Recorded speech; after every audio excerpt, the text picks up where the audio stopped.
안녕하세요. 박미수 박사입니다. 오늘은 제가 건강 다이제스트 2023년 8월호에 기고한 건강감소증 막는 최고의 식사, 최고의 운동이라는 컬럼을 주제로 해서 좀 말씀을 나눠볼까 합니다. 사망위험 높이는 주범, 건강감소증 막는 최고의 식사, 최고의 운동. 자, 이렇게 말씀을 드리고 있습니다. 건강감소증 예방은 어떻게 보면 우리가 건강해지기 위한 가장 중요하고도 그다음에 우리가 실천할 수 있는 어떻게 보면 눈에 보이는 그런 지표 중에 하나라고 볼 수가 있습니다. 우리 몸의 근육은 20대, 30대까지 최고치에 도달했다가 40대 전후로 매 10년마다 약 5%씩 줄어들고 60세가 넘으면 급속히 줄어듭니다. 60대 이상은 최대 근육량에서 평균 30%, 80대 정도가 되면 우리가 젊은 시절 획득했던 근육의 절반까지 감소하게 되죠. 자, 이렇게 근육이 감소하게 되면 60대, 70대부터 이렇게 점점 이렇게 그 징조가 나타나고 낙상, 고혈절, 그리고 제가 잘 살펴보니까 당뇨, 뇌졸중, 심근경색, 혈관성 치매, 그리고 암에까지 관여를 한다는 것입니다. 그래서 2017년 세계보건기구 WHO는 이미 근육이란 뜻의 사코와 부족을 뜻하는 페니아가 합쳐진 사코페니아, 즉 근감소증의 질병 코드를 부여해서 공식적인 질병으로 인정을 하고 있습니다. 근육이 떨어지는 건 어떻게 보면 나이가 들면서 다 이렇게 피할 수 없는 필연적인 현상이지만 그 근육이 떨어지는 속도는 굉장히 사람에 따라서 천차만별입니다. 그래서 지금 우리 병원에도 이제 보시면 70대가 지나서 90대 넘는 어르신들이 병원에 오시는데 한 세 가지 모습으로 오시게 되는 거죠. 3분의 1은 이렇게 젊은 사람 못지않게 두 발로 이렇게 잘 걸어서 오시게 되고 나머지 또 3분의 1은 지팡이를 짚고, 그래서 근육이 감소돼서 이렇게 지팡이를 짚고 그러다 보면 심폐지구력이 떨어지거든요. 이제 기침을 좀 잦은 기침을 하시면서 올라오게 되고 오시게 되고, 그다음에 나머지 3분의 1은 뭐 이렇게 가족에게 업혀온다든지 휠체어에 실려서 오는 경우가 있는데 우리가 그분들을 잘 살펴보면 호흡수가 굉장히 올라가 있습니다. 아무래도 심폐 기능이 좀 떨어지니까 이렇게 부족한 폐활량을 호흡을 많이 하면서 이렇게 하게 되는데, 그렇게 되면 심장에도 부담이 되고, 안 그래도 저체중이신데 살이 점점 더 빠지는 이렇게 좋지 않은 이제 결과들이 굉장히 있게 됩니다. 그래서 저는 항상 말씀드립니다. 강의 가서 우리가 지금 근육을 높일 수 있는 그 상황일 때 잘 먹고 운동을 하고 마음대로 걸어다니는 상황일 때 근육의 어떤 최대치를 조금이라도 더 높여 놓으면 그것이 이제 떨어지더라도 우리가 상단에서 이렇게 떨어지기 시작하면 마지막에 이제 우리를 버틸 수 있는 힘이 된다는 거죠. 그 최대한 이렇게 잘 유지를 하라는 거고요. 그러면 이제 먼저 이제 우리가 감소증이 오고 있다. 미리 이렇게 미연에 이렇게 잘 아는 게 굉장히 중요할 것 같은데요. 전에는 쉽게 딸 수 있는 통조림이나 병마개를 따기가 힘들거나 캔 음료수를 딸 때 전처럼 이제 손에 힘이 잘 들어가지 않는다면 근육량 감소를 의심해야 됩니다. 어떻게 보면 일상생활에서 가장 잘 알 수 있는 거죠. 그리고 근육을 쓰는 일을 하거나 이전과 똑같은 운동을 해도 회복되는데 굉장히 시간이 많이 걸린다. 건강감소증에 그거를 시사하는 소견일 수가 있습니다. 그리고 의자나 소파에 앉았을 때 자신도 모르게 다리가 벌어진다면 이 역시 근육 감소 때문일 수 있고요. 남의 차이가 있지만 이전 전부 다 눈에 띄게 이렇게 다리가 벌어진다는 것은 허벅지 안쪽에 내전근 부위가 약해졌기 때문일 수도 있습니다. 그래서 지금 제가 띄워드리는 이 건강감소증을 진단하는 이 표를 한번 살펴보시고요. 이 점수가 가령 4점 이상이면 건강감소증에 강하게 의심할 수 있으므로 전문의의 진단을 받는 것들이 필요할 수 있습니다. 반드시 건강감소증 자가진단설문지 SARC-F를 반드시 체크를 해보시기 바랍니다. 근데 이것보다 더 쉽게 이제 우리가 건강감소증을 알 수 있는 가장 좋은 방법 중에 하나는, 자, 이것만 있으면 되죠. 엄지손가락과 검지손가락을 이렇게 양쪽을 맞닿아서 이 종아리에 가장 이제 굵은 부위를 이렇게 재보는데요. 핑거리보다 종아리가 이제 굵어가지고 이렇게 잘 안 다물어지면 근육량이 다른 사람보다 많은 경우이고, 딱 맞는 경우는 보통인 상태입니다. 근데 간혹 보면 우리가 30대, 40대, 특히 40대 중년 여성분들 보시면 갱년기를 지나고 완경기를 지나면서 눈에 띄게 종아리 근육이 줄어들었어요. 이렇게 핑거링보다 종아리 굵기가 얇아서 이렇게 완전히 이제 겹쳐지는 경우를 볼 수 있습니다. 근감소증을 의심해야 하는 거죠. 자, 그러면 이제 근감소증을 막아야 되잖아요. 자, 근감소증을 일으키는 여러 가지 원인들을 살펴보면 잘못된 자세가 있을 수가 있죠.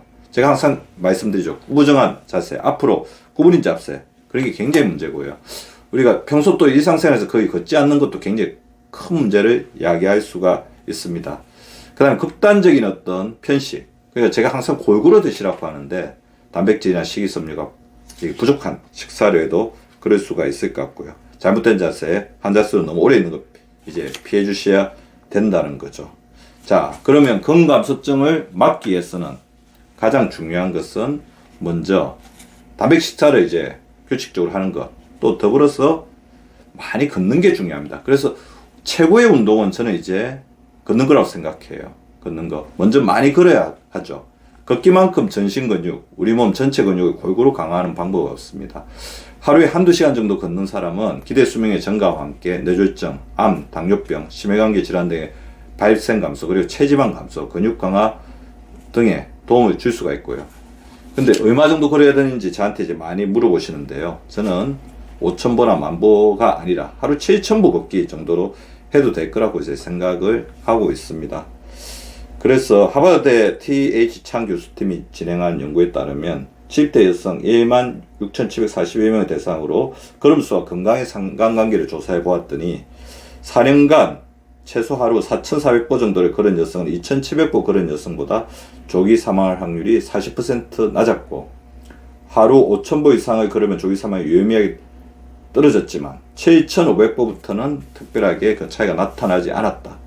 저 그래서 5,000보에서 7,000보 정도를 걷어도 충분하다는 겁니다.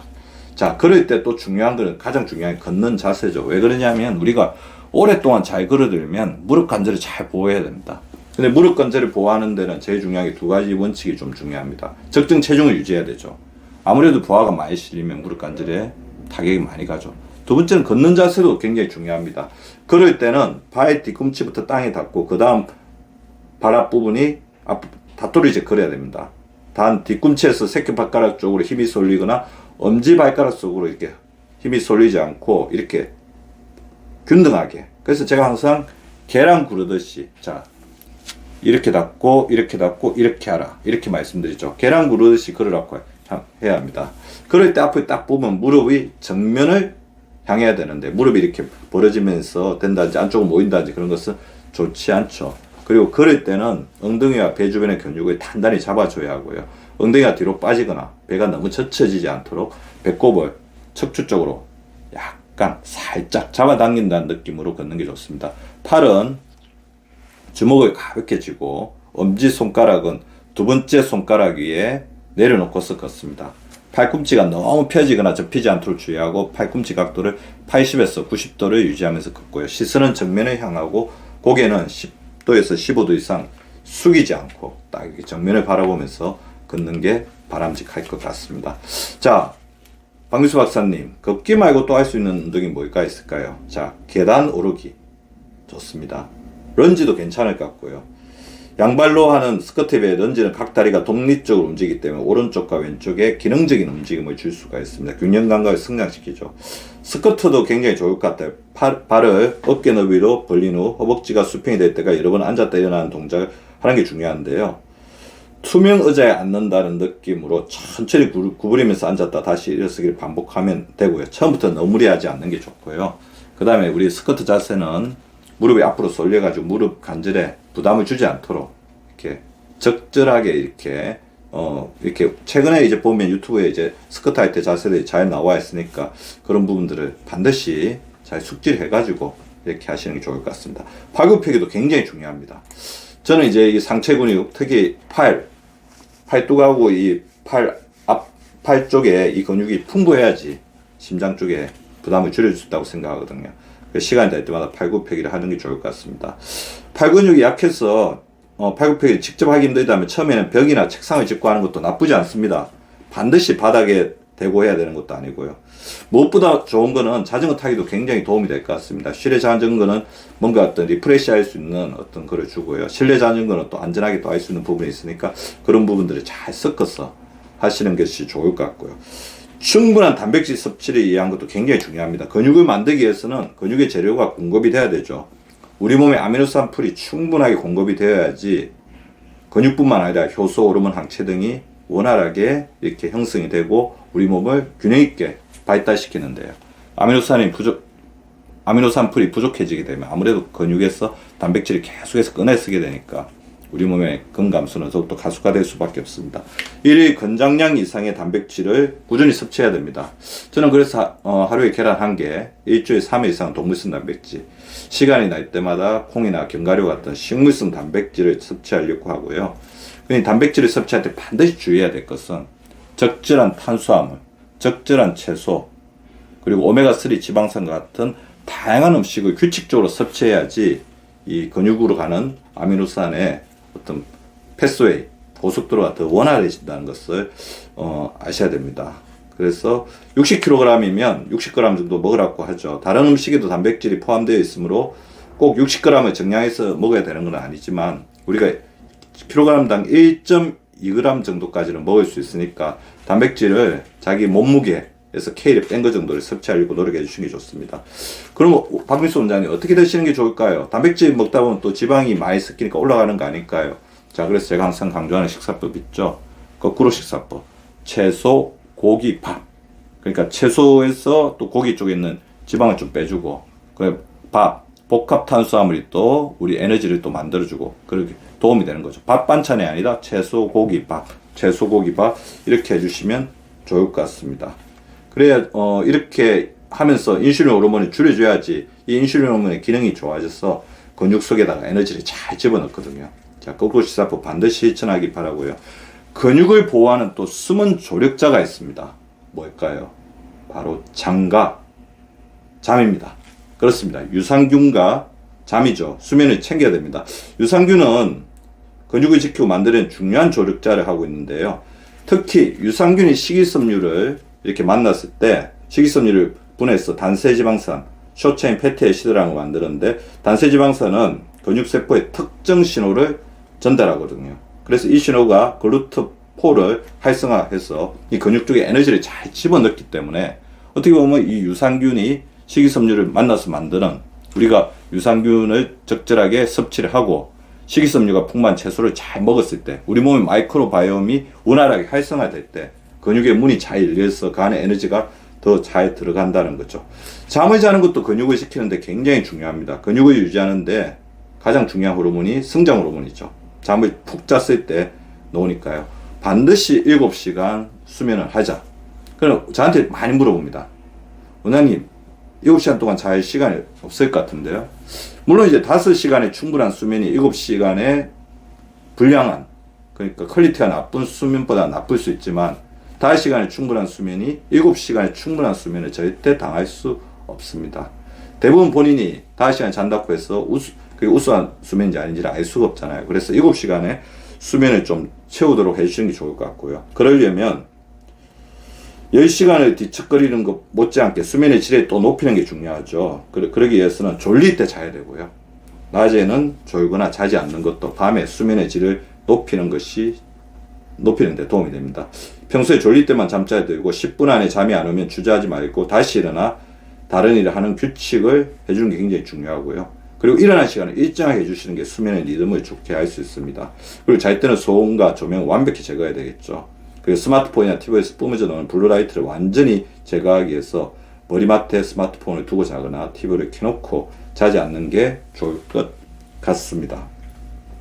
좀 더 연구가 따라야 되겠지만 최근 연구들을 종합해보면 7시간 내외 6시간 30분에서 7시간 30분 정도가 가장 적당한 수면 시간이고요. 가급적 6.5시간 이상 자도록 노력해야 됐습니다. 그럼 잠을 잘 자려면 건강한 수면에 의한 또 환경이 중요하죠. 대기오염이 적고 산소가 풍부한 잠자리가 마련되어야 한다. 잠을 자는 동안 호흡이 잘 이루어져야 하니까 제가 항상 강조드리는 코로 호흡하기. 코로 들이마시고 입으로 내쉬기.